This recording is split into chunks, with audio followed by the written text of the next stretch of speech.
For the past 15 years, I had dedicated everything to this job. Every morning, I walked through those office doors with a sense of purpose.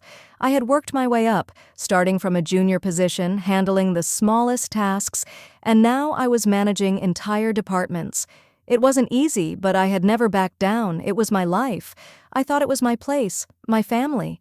But as I sat at my desk that morning, something didn't feel right. The atmosphere felt heavier, and every click of my computer seemed louder than usual. I couldn't shake off the unease that began to settle in. John, my boss, had always been a mentor to me. At least that's what I thought. He would smile at me during meetings, call me his right hand, and promise me the world if I kept working the way I had been. But for the past few months, I had started to notice the shift. He would pass by my desk without a word.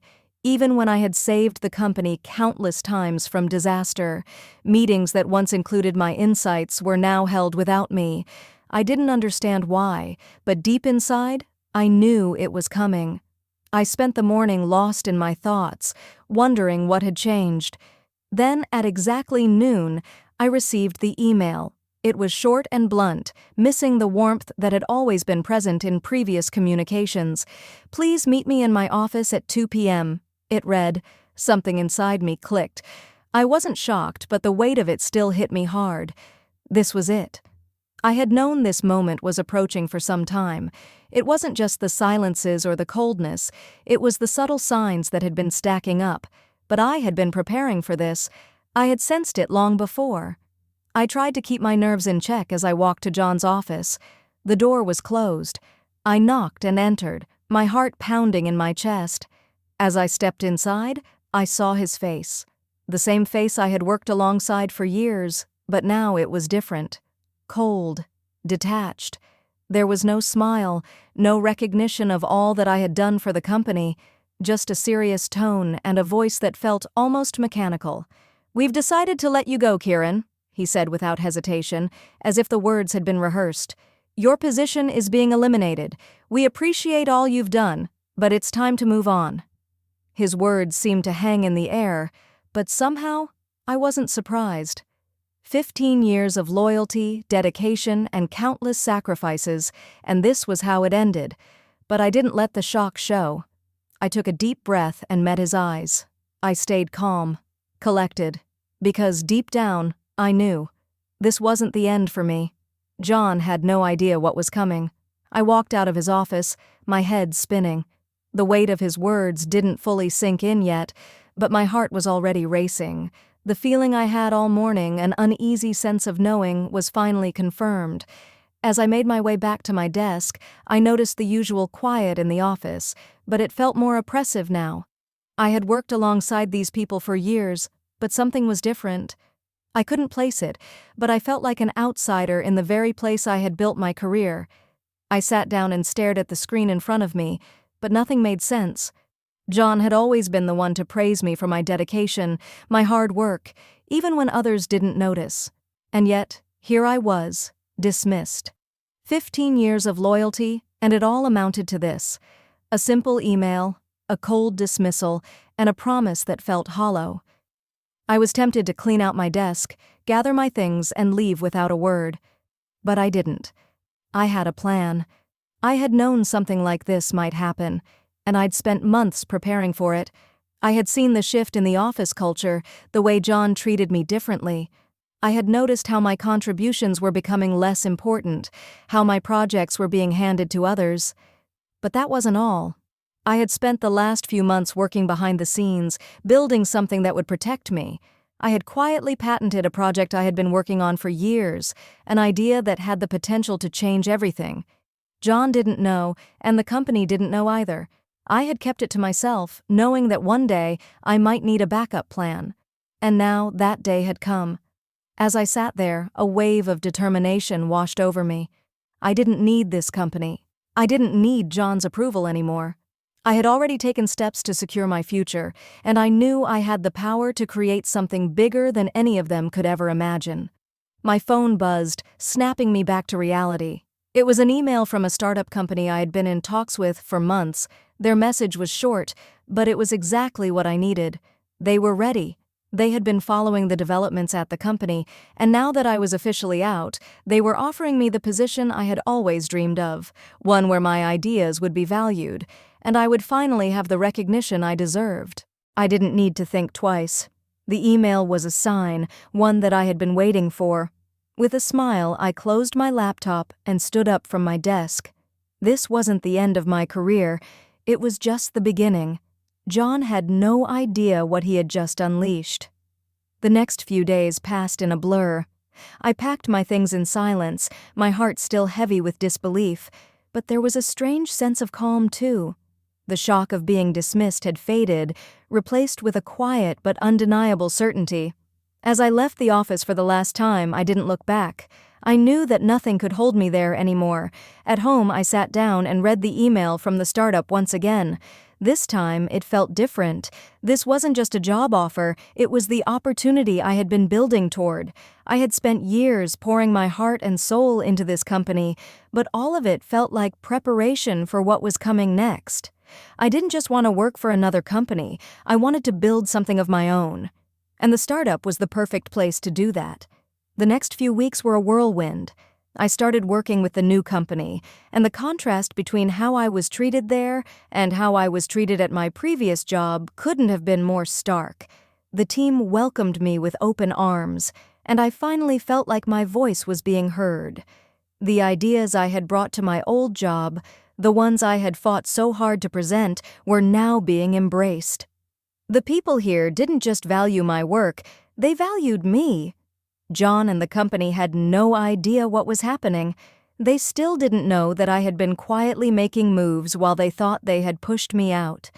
As I settled into my new role, I saw the old company's struggles. The projects I had once led were now floundering, and the morale in the office seemed lower with each passing day. The whispers of restructuring that had once surrounded me were now growing louder, and I knew exactly what was coming. The company was falling apart, and it wasn't long before I got the news. TechVantage, the company I had dedicated my life to, was facing a major crisis. They were losing clients, their stock was plummeting, and they were starting to spiral. And then came the call. It was from John. His voice sounded nothing like it used to. No more authority. No more warmth. He sounded desperate. "Kaylee," he said, "we made a mistake. Please come back. We need you. The company is falling apart, and we can't do this without you." I sat back in my chair, the words echoing in my head. For a moment, I almost felt bad for him, but that feeling quickly faded. This wasn't about sympathy. This was about taking control of my own life. "John," I said, "it's already too late. I knew this day would come, but I'm not coming back. I've already built something for myself, and it's too far along to turn back now." I could hear the silence on the other end of the line. John had never expected me to say that. I could almost feel his shock and disappointment, but I didn't care. He had shown me his true colors, and I had moved on. I hung up the phone, and as I sat there, a small smile crept across my face. Everything had fallen into place just like I had planned. The truth was, I had known what was coming all along, and now, as I looked at my future, I knew this was only the beginning. TechVantage had no idea what was coming next, but I did. Weeks passed, and the chaos at TechVantage only deepened. John's desperate calls became more frequent, but each time I ignored them. I had made my decision, and there was no turning back. As the company continued to unravel, I focused on my new role, diving into the work with more passion than I'd ever thought possible. I was finally free from the toxic environment that had tried to stifle me for so long. One afternoon, while reviewing the quarterly numbers with my new team, an unexpected email popped up in my inbox. It was from a lawyer, someone I didn't know personally, but the name was familiar. It was from the legal department at TechVantage. My heart skipped a beat as I opened it. They were attempting to claim intellectual property rights over the work I had done during my time at the company. The email was carefully worded, but the message was clear. TechVantage was trying to take credit for the algorithms I had developed while I was there. Algorithms I had worked countless hours on, often at the expense of my own time and well-being. The email demanded that I hand over all rights to the intellectual property I had created during my time at TechVantage. They even threatened legal action if I didn't comply. My first reaction was disbelief. How could they think they had any right to my work? I knew I had been careful. I had patented the algorithm and had ensured all the documentation was in my name long before I left. But even knowing that, the audacity of their claims still struck me. They weren't just trying to fire me and move on. They were trying to erase the very contributions I had made. At first, I considered letting it go. I could have moved on and ignored their threats, but I knew that would let them win. I wasn't going to be silenced anymore. This was my moment to stand up and show them just how wrong they were. They thought they could dismiss me, steal my work, and leave me with nothing. But I had planned for this. I reached out to my legal team, and within a few days, I received confirmation that my intellectual property was mine, legally protected, and in no way could be claimed by TechVantage. In fact, their actions could potentially open them up to a counterclaim for fraudulent behavior. The realization that they had underestimated me, that they had thought they could take advantage of me again, filled me with both anger and a strange sense of satisfaction. But I wasn't going to stop there. I decided to take a step further. I went public. Through my legal channels, I released a press statement confirming my ownership of the algorithm and explaining how TechVantage had tried to steal it. The media picked it up almost immediately, and within days, the company was facing backlash not only from the tech community, but from the general public as well. Investors began to pull out, and the stock prices took another sharp dive. It was more than just a personal victory, it was justice. And for the first time in years, I felt the weight lift off my shoulders. Meanwhile, my new company, the one that had believed in me from the start, began to flourish. As TechVantage's reputation continued to crumble, I was promoted to a leadership role, one that allowed me to shape the future of the company and make my mark. The sense of empowerment I had gained from standing up to TechVantage pushed me to keep moving forward, to continue building something that was truly mine.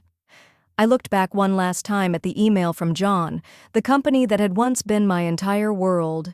Now, it felt like a distant memory, one that no longer held any power over me.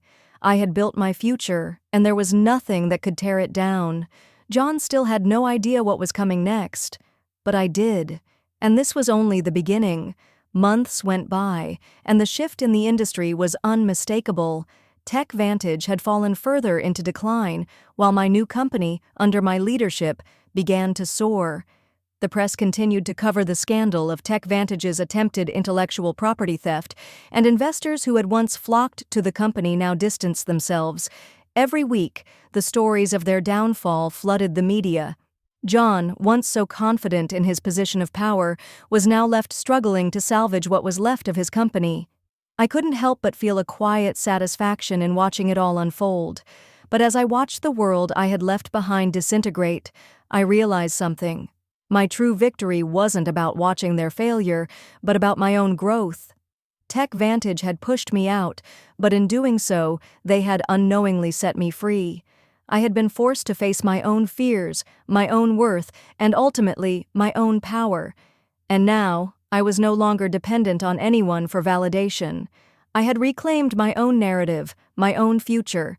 But even with all the success and the satisfaction of watching my career flourish, I knew I couldn't simply walk away from the mess John had left behind. I was still carrying the scars of the years I'd spent building something for them, only to be discarded when they saw me as expendable. One afternoon, my phone rang. The number on the screen was unfamiliar, but the area code caught my attention. It was from the office of a well-known corporate investigator. Hesitantly, I answered, "Kiran?" The voice on the other end sounded both professional and urgent. "This is Stephen Hayes from the Corporate Investigation Bureau. I've been looking into some of the financials from TechVantage, and I think you should hear what we've uncovered." The words hit me like a ton of bricks. I had no idea where this was going, but instinctively I knew it was something big. The investigation into the company I had once worked for was now digging deeper than I could have imagined. We've uncovered some irregularities in their financial records, investments that don't make sense, illegal transfers of funds, and, most troubling of all, fraudulent reporting to investors, Stephen continued. It's possible that your situation, Kiran, was only the tip of the iceberg. We believe TechVantage may have been involved in some highly unethical and possibly illegal business practices. My mind raced. I had always suspected that John's actions had been driven by more than just petty jealousy, but to hear it confirmed that the company I had given my best years to was possibly involved in criminal activity left me stunned. Are you suggesting... I trailed off, my voice barely a whisper. We believe TechVantage is on the brink of a much bigger scandal, one that will involve not just the board members, but a chain of illegal activities that could bring down the entire company, and it seems like your dismissal was part of a much larger cover-up. I could hardly process what I was hearing. The idea that the company had been involved in something this massive, something so far-reaching, was beyond anything I had imagined. But now, with everything I had gone through, I was no longer just a passive bystander. I was someone who had the power to expose the truth and make sure that the lies were no longer hidden. Over the next few weeks, I worked closely with Stephen and his team, providing them with everything I knew. The evidence was overwhelming, and before long, the story broke. The media had a field day, and TechVantage's stock price crashed even further. The truth was finally out, and John's efforts to keep his empire intact crumbled. The exposure of TechVantage's illegal activities didn't just destroy the company, it destroyed John. He was arrested along with several other key players in the company and was facing criminal charges for his role in the corporate corruption. It was a swift fall from grace, one that sent shockwaves through the corporate world. As for me, I couldn't help but feel a sense of closure. I had fought for what was mine, and now the world knew the truth. John had tried to ruin my career, but in the end, he had done more harm to himself and his company than he could ever have imagined. The people who had once overlooked me, dismissed me, and taken advantage of my work were now facing the consequences. And as I looked around at the company I had built, the team I had grown, I knew that I was exactly where I was supposed to be. Not because of the downfall of TechVantage, but because I had taken control of my own destiny. The final twist? John had no idea that while he thought he had defeated me, in reality, I had already won. I had built something greater, something more sustainable than anything he could have ever imagined. And now I was standing in the place I belonged, watching the world I had left behind crumble. It wasn't just the end of TechVantage, it was the beginning of my own story. And this time, I was the one in control. The months that followed were a whirlwind of success and newfound freedom. The media continued to cover the aftermath of the TechVantage scandal, and the company's reputation was shattered beyond repair. As for me, the transition to my new role at the startup had been smoother than I had ever hoped. My team was thriving, and the projects we were working on were gaining attention from major investors and industry leaders. It was the validation I had been searching for all these years, but this time it didn't feel like a fleeting victory. It felt real, solid, and permanent. One evening, after a long day of meetings and strategizing, I sat at my desk, staring out the window.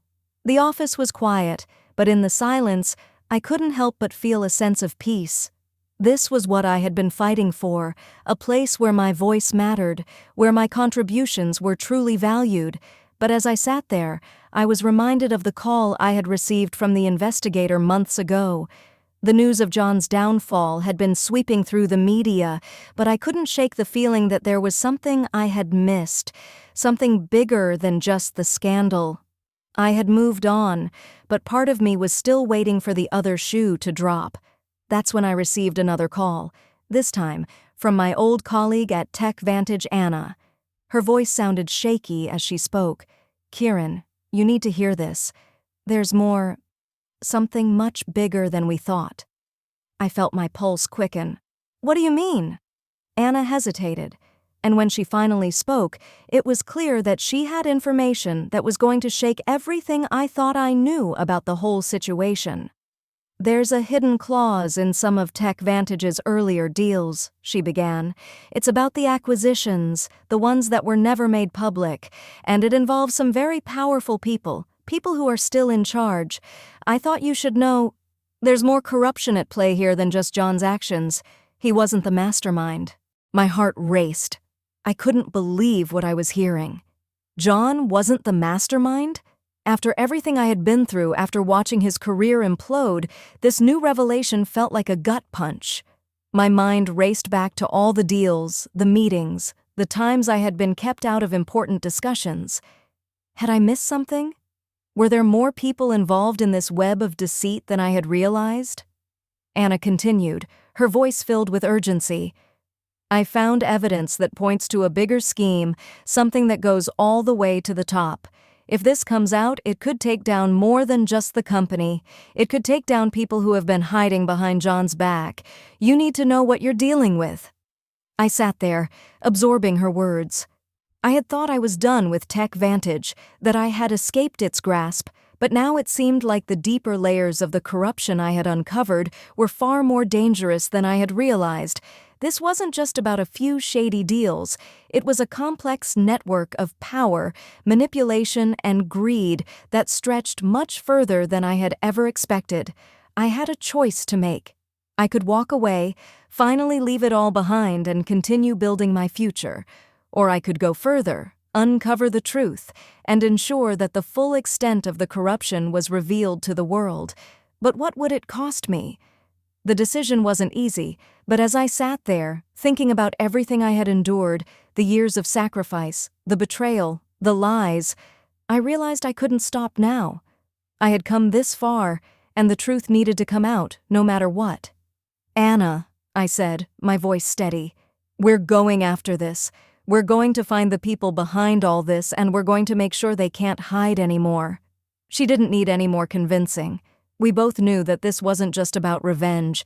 It was about making sure the system was held accountable, and this time, I wasn't going to be a victim. The wheels were in motion again. The investigation I thought was over was about to take a new turn. This time, I wasn't just uncovering corruption in one company. I was uncovering a network of deceit that spanned the industry.